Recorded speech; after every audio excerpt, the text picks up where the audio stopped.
Nous parlons de l'après-vente low cost. On le fait maintenant avec Patrick Poincelet, qui préside la branche recycleur de l'automobile du CNPA. Qu'est-ce que signifie pour vous cette formule, l'après-vente low cost, puisque chacun de nos invités l'a définie depuis le début de l'émission? Bien, nous, c'est forcément la réparation à moindre coût et celle dans laquelle on peut intervenir jusqu'à présent et présenter avec notre métier de la pièce de réemploi, puisque notre activité fait et fabrique et produit de la pièce de réemploi, je veux dire plutôt produit.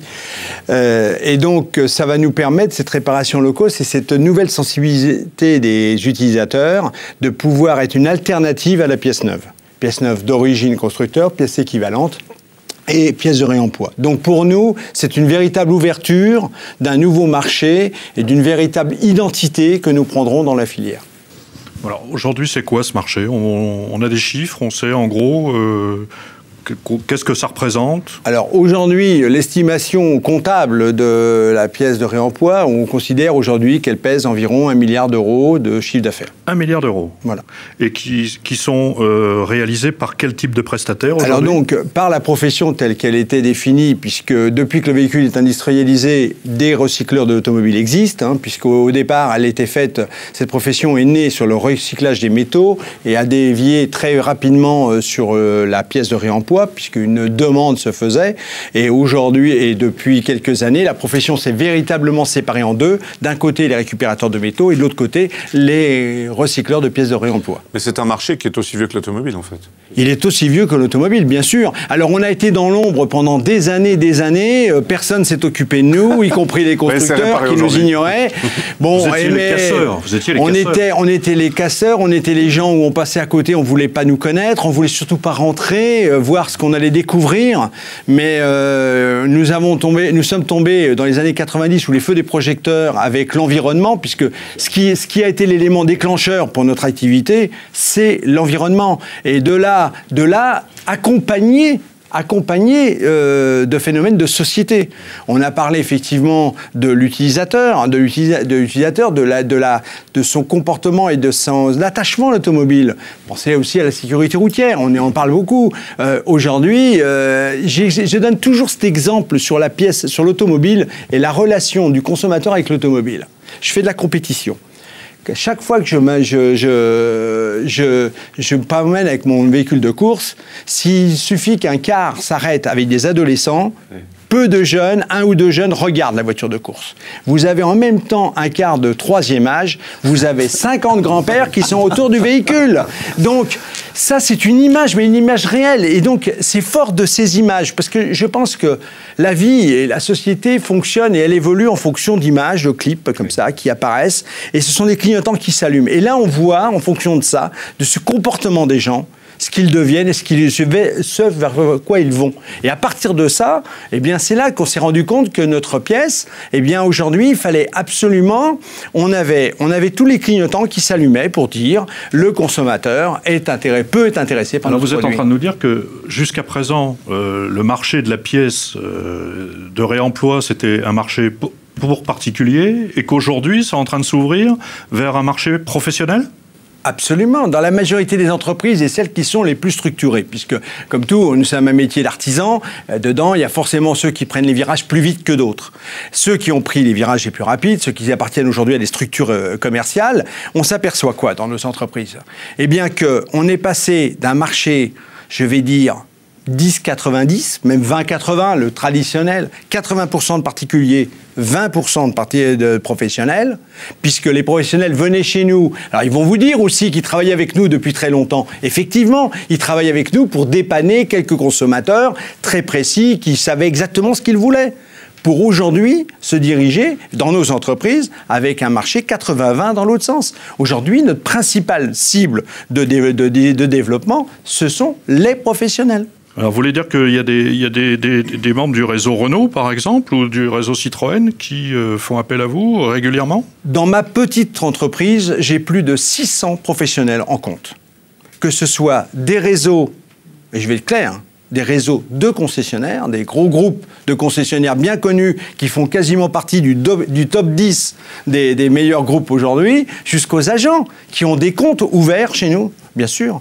Parce qu'ils essayent aujourd'hui, comme ils essayent d'adapter, et c'est leur rôle. Aujourd'hui, c'est ce que je voulais tout à l'heure rajouter à l'intervention de M. Debussy. Faut se méfier de la ville et de la province. En province, on n'a pas affaire à un véhicule dans les ménages. On a affaire à un parc automobile dans les ménages. Il y a 1, 2, voire 3 véhicules dans le ménage. Et ce véhicule, il va servir à des usages très précis, avec un âge différent suivant l'usage. Et à partir de ce moment-là, le réparateur, son vrai rôle aujourd'hui, compte tenu de cette baisse de pouvoir d'achat et cette volonté de trouver un concept low cost, un concept économique, eh bien, ça va être à lui d'adapter la demande et le produit à l'usage que devra en faire son consommateur. Et c'est son seul et unique moyen s'il veut le conserver longtemps. Quelle est la part entre les pièces mécaniques et les pièces de carrosserie ? Je vous explique ma question. Est-ce que dans les 80% de clients professionnels aujourd'hui, combien sont commandités par les assureurs ? Les assureurs, c'est le début. Les assureurs, aujourd'hui, ils sont en train de prendre le train en marche. Ils voient qu'il y a une évolution des concepts, une approche, et qu'il y a un moyen de faire du marketing. D'accord ? Pourquoi ? La pièce de réemploi, elle répond à 3 grandes vertus. L'environnement, le social et l'économique. Environnement, pourquoi ? Parce que il est clair que quand on utilise une pièce de réemploi, on permet l'obtention des taux de recyclage imposés par l'Europe sur les véhicules. Et en plus, quand on détruit une pièce, on produit du CO2. Quand on construit une pièce, on produit du CO2. Plus on la prolonge, plus elle neutralise ce CO2. Donc, en termes environnementaux, la pièce de réemploi, elle a sa première vertu. En termes économiques, pourquoi ? Parce qu'elle permet à des usagers de rouler moins cher et d'avoir une solution alternative à l'usage et de leur permettre et en toute sécurité, puisque nous sommes avec des pièces d'origine. On leur augmente la durée de vie, c'est tout, la prolongation de la durée de vie. Donc, en termes d'économie, on améliore le pouvoir d'achat des Français. Donc, en termes de marketing, c'est très intéressant pour un assureur. Et la troisième, elle est sociale. Pourquoi ? Parce que on a ce côté-là, mais l'important dans le social, c'est que nos emplois ne sont pas délocalisés. Quand on parle de réparation de véhicules low cost ou autres, on parle toujours de production dans des pays bas prix. La pièce low cost, elle est toujours produite dans des pays bas prix. Aujourd'hui, de la pièce de réemploi, elle est produite en France, avec des employés français. Combien d'employés, justement ? Alors aujourd'hui, la profession, elle est faible. Aujourd'hui, on parle de dizaines de milliers, entre 12 et 15 000 salariés, mais c'est pas énorme. Mais demain, ça peut être plus, suivant effectivement la position que prendront l'ensemble de la filière sur l'usage de la pièce de réemploi. Monsieur Peignet, est-ce que la pièce de réemploi vous interpelle quelque part ? Mais de toute façon, elle fait partie de notre stratégie. Mais vous avez une offre claire ? Une offre qu'on est en train de tester avec Indra, qui est la joint venture qu'on a créée avec Suez Environnement et qui fonctionne aujourd'hui plutôt pas mal. Moi, je reviens sur ce que vous disiez tout à l'heure.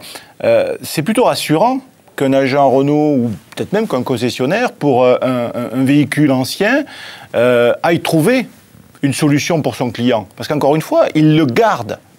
Le rôle de nos réseaux de marques, c'est aussi d'apporter des solutions pour fidéliser le client à la marque. Donc c'est plutôt rassurant qu'il le fasse. Alors après, il ne faut pas être schizophrène. La pièce de réemploi, c'est une nécessité pour la filière. Puisqu'on s'est tous engagés pour revaloriser les véhicules à hauteur de 95% dans pas très longtemps. Si on laisse tout seul la filière faire, ne serait-ce qu'avec le véhicule hors d'usage ou le véhicule accidenté, la filière n'est pas rentable. Elle ne peut se rentabiliser qu'avec la commercialisation de la pièce d'occasion ou de réemploi. Donc, soit on se met à l'écart de ce marché-là, et je reste persuadé qu'on va louper le passage du train, ou soit on essaye de s'y intégrer pour essayer, encore une fois, d'apporter des solutions, et puis petit à petit, dans le panier moyen qu'on aura autour de la réparation, on mettra peut-être à côté un peu de pièces Motrio pour ce qui est de Renault, ou un peu de pièces d'origine.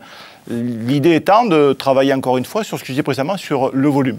Et je me permets, si vous me permettez, au niveau de l'assurance, quand vous en parliez, l'assurance aussi a le même problématique. C'est-à-dire que quand quelqu'un est un véhicule en perte totale, son contrat devient obsolète immédiatement, il devient caduc. Donc de ce fait, il se retrouve de nouveau sur le marché de retrouver un nouvel assureur et de mettre en concurrence ces différents assureurs. Donc aujourd'hui aussi, la pièce de réemploi pour l'assureur est le moyen aussi de fidéliser son client. c'est aussi une... Monsieur Debouzy, vous utilisez la pièce de réemploi? Oui, oui, tout à fait, et depuis longtemps.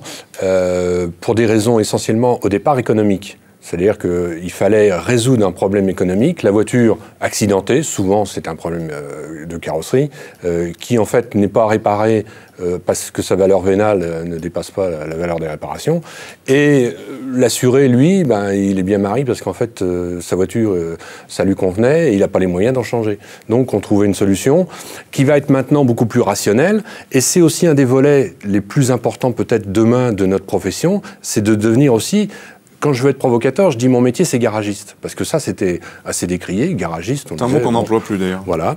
Et donc, mais par contre, on est demain des entreprises citoyennes aussi, comme le consommateur. C'est-à-dire que participer à l'environnement, bien gérer nos déchets, ne pas être polluant à ce niveau-là, et aussi participer à un recyclage par le biais de justement des recycleurs de pièces, et que tout le monde soit gagnant. Effectivement, c'est pas un problème, et je pense que la filière va mettre en place demain, pérenniser des bases de données qu'il faut effectivement avoir, la traçabilité de la pièce, des responsabilités que chacun doit assumer, et puis aussi d'avoir une base de données fiable pour se procurer ces pièces, quoi. Merci Philippe Debouzy et merci bien sûr à Patrick Poincelet qui préside les recycleurs d'automobiles au CNPA.